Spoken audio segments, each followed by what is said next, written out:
Well, breaking news just coming in. Now, the Delhi High Court has asked Twitter to file a response within 3 weeks as it hears a petition that seeks directions to Twitter to comply with new IT rules that have been framed by the government of India. Now, in the meanwhile, Twitter has claimed that it has already appointed a grievance officer.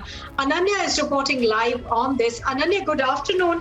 Ananya, give us more details of what really happened in the court. We are told that the Delhi High Court has given Twitter about 3 months to reply to the notice, whereby, it has been said that Twitter has so far not complied with the new IT rules that have been put in place by the government.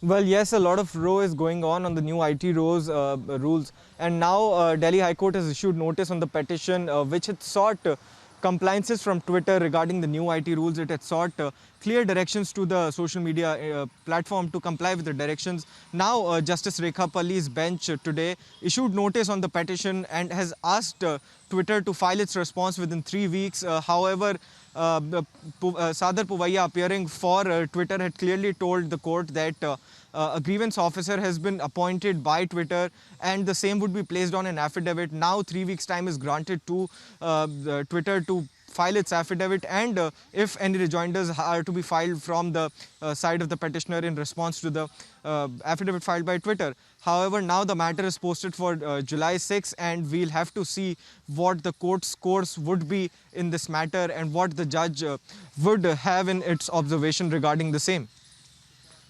All right, Ananya, reporting on that. Thank you. Quickly, Ananya, just continue what you were saying.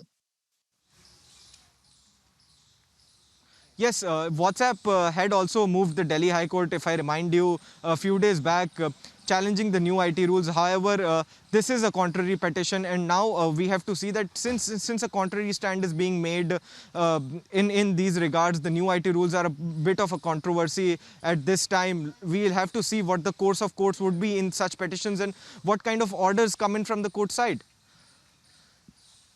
All right. As Ananya is pointing out, of course, this could perhaps set a precedent as well for these platforms that do business in India. Thank you for the moment, Ananya, for joining us with those details.